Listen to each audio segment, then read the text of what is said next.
Alors aujourd'hui, on s'attaque à un sujet clé pour tout investisseur immobilier en Israël, l'optimisation de la fiscalité des revenus locatifs. Parce que, on va le voir, bien comprendre comment ça marche, ce n'est pas juste une option. Non, c'est vraiment une étape essentielle pour maximiser le rendement de ses biens. Si on est propriétaire et qu'on loue un bien en Israël, cette analyse est tout simplement incontournable. On va décortiquer ensemble les différentes options qui existent pour déclarer ses revenus et surtout pour faire les bons choix. Faut bien l'avouer, entre les différentes règles, les implications sur le long terme, on peut vite se sentir un peu perdu. C'est un vrai casse-tête. Notre but ici, c'est justement de démêler tout ça, tranquillement, étape par étape. Allez, on plonge dans le sujet. Voilà notre feuille de route pour y voir plus clair. On va commencer par le défi fiscal du propriétaire. Ensuite, on explorera les 3 grandes voies d'imposition. Puis, on verra le pouvoir des déductions, un point super important.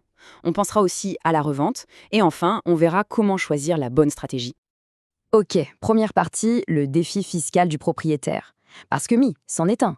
Et l'idée, ce n'est pas juste de chercher à payer moins d'impôts, non. Le plus important, c'est de bien comprendre le système pour prendre des décisions vraiment éclairées. En fait, l'enjeu est double.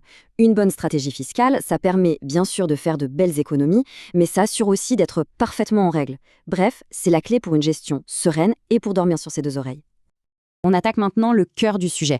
En Israël, il existe 3 chemins, 3 voies bien différentes pour déclarer ses revenus locatifs. Et attention, ce n'est pas un petit choix anodin, c'est une décision vraiment stratégique. Alors, quelles sont ces 3 options? D'abord, il y a ce qu'on appelle le mode normal. Là, l'impôt est calculé sur le revenu net, ce qui veut dire qu'on peut déduire les frais. Ensuite, l'option à 10%, un taux fixe, forfaitaire sur le revenu brut. C'est simple, mais aucune déduction possible.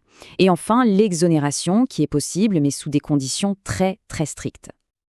Ah, l'option à 10%. C'est vrai que sur le papier, elle a l'air super attractive. C'est simple, un chiffre rond, un calcul rapide. On se dit, voilà, c'est facile. Oui, facile, mais cette simplicité a un coût, et il est de taille. Impossible de déduire la moindre dépense. Donc si on a un bien qui engendre pas mal de frais, des travaux, des charges, des frais de gestion, eh bien cette option à 10% perd tout de suite beaucoup de son intérêt. Et l'exonération alors? C'est le jackpot? Pas si vite, ce n'est pas automatique du tout. C'est réservé à des cas très spécifiques, par exemple pour des locations de courte durée, ou si on loue à des publics bien précis, comme des personnes âgées ou en situation de handicap, donc il faut vraiment bien vérifier si on entre dans les clous. Alors revenons sur ce mode normal, parce que c'est là que ça devient vraiment intéressant. On va parler du pouvoir des déductions.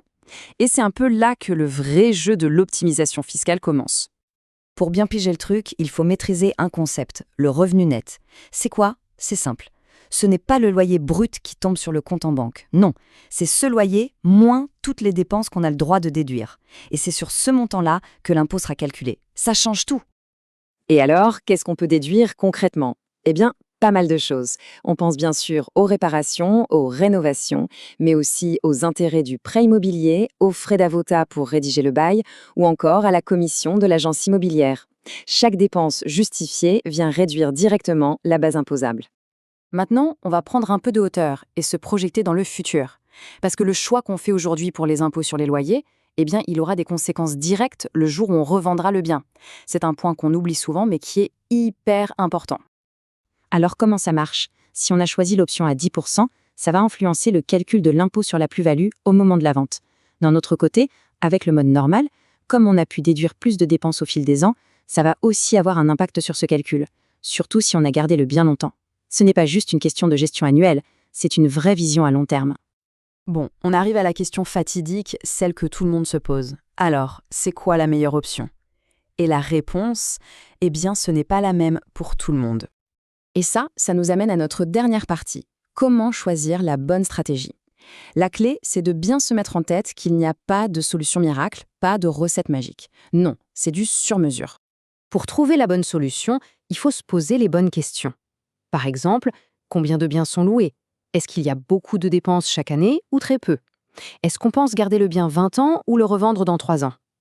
Chaque réponse va nous orienter vers une stratégie différente. Et tout ça nous ramène à cette idée essentielle, qui est très bien résumée ici. Chaque situation est unique. Et franchement, vu la complexité du sujet et les enjeux financiers, se faire accompagner par un spécialiste de la fiscalité immobilière, ce n'est pas un luxe, c'est même une nécessité pour bien optimiser. Alors concrètement, par où on commence? C'est simple. Première étape, on fait le point sur toutes ces dépenses annuelles. Deuxième étape, on réfléchit bien à son horizon de placement à long terme. Et troisième étape, la plus importante, on en discute avec un expert pour avoir une analyse vraiment personnalisée. On va terminer avec cette question, une question essentielle à se poser. Est-ce que la stratégie fiscale actuelle permet vraiment de maximiser cet investissement immobilier? C'est une réflexion qui, croyez-moi, pourrait bien changer la rentabilité finale de votre placement.